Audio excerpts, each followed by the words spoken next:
welcome. It's been a month since Delhi Belly released, but people who've liked the film are still laughing at this comic caper. I've got the director of the film, Abhinay Deo, and one of the actors, Kunaal Rou Kapur, to explain to us how hard a funny film needs to work if it has to get the laugh. So, Abhinay, Kunal, 1 month into the film, is it now, is Delhi Belly getting out of your system or not? Or is it still clogged up there, Kunal? I don't think it'll ever leave my system, actually. I think particularly you. I don't think it's leaving your system. My system is going to be in for a while. Right. No, it's been a lovely 1 month, but yeah, I mean, finally, it's kind of sunk in now, and we all need to realize that. What next? Yeah, what next? When I went to see the film, it took me about 10 minutes to get into the film. 10, 12 minutes. I was watching it. I'm like, okay, so what? And then suddenly, before I know it, I was part of the film and enjoying every bit of it, okay? Interestingly, the film is predictable. Interestingly, the film is pretty slapstick, so it's very visual and basic comedy or humor, and yet it seems to just fall into place. As a layperson, my take is that it's fabulous casting, performances, and the editing. You explained to me, Abhinay, as the director. I think one thing that you missed was great writing, actually. Great writing. You know, that's where it begins from. And to be honest, though the plot was completely predictable, and it's not a plot that we have not seen before. Right. It's yet I think what Akshat did with the writing part was that some fabulous lines, creating some fabulous characters, and some really fantastic, memorable situations were created. So that is the base where you start. So give me an example of something that when you read, you said, this is well written, this is something I can work with as a director. Well, I think that I would say is for the entire script like that, but particularly, the parts where like some scenes I can mention that when I read the script for the first time, I felt that the beginning of the film was a little slower, because what happens is, and that's exactly what you said right now, that it took you about 10-15 minutes to get into the film, because it's the first 15 minutes is introduction of all the characters, and though there are some funny lines and funny things going in there, the story is not really moving ahead.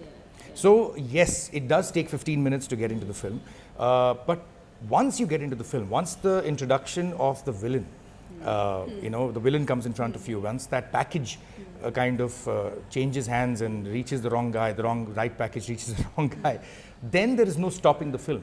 So just let's say the first scene which I felt was, what the hell is going on, which is when that guy pours the shit out of the can. And I'm like, man, this guy has really gone all the way. I mean, you would normally stop, you would say, okay, hang on. But he doesn't. I mean, he goes all the way. And this is the way it's written. It's exactly the way it was written, which is he gets the package, he opens it, and though while he was writing it, and when we were reading the script and discussing it, Akshat felt that it's going to be a surprise to the audience. When I was very clear that it's not going to.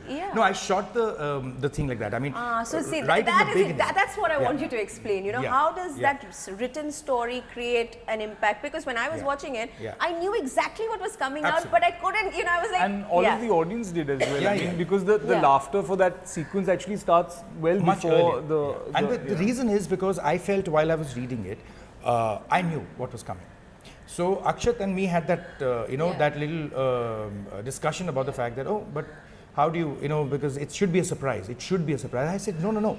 It doesn't have to be a surprise. Let's not, hide the package transfer. Let it be very obvious that, oh God, both the packages look exactly the same. So we are in on the joke. We're in on the joke. It's the Hitchcockian way of going about it, which is, Hitchcock shows the audience what's happening, just the characters don't know. And that's exactly the way we went about it. Fascinating. Which is, I wanted to make sure that the audience knows it about 20 seconds before the joke happens that the joke is coming.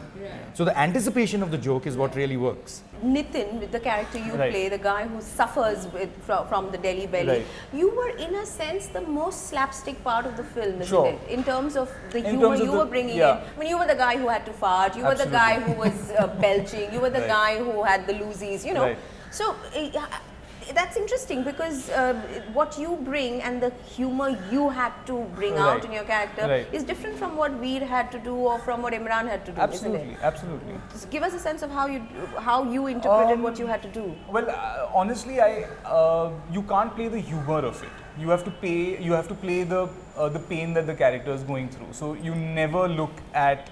He's not funny to you. Not at all, and he's not fun. I mean, Nitin is not being funny. Nitin is being affected by a belly bug. You know, he's genuinely upset about these things. And if I was playing it funny, if I was like making faces or belching in a funny way, the audience would just put up a barrier. They would say, "No way, how am I going to laugh at that?" Because that's just lame, you know. But the audience tends to laugh at people who are going through pain.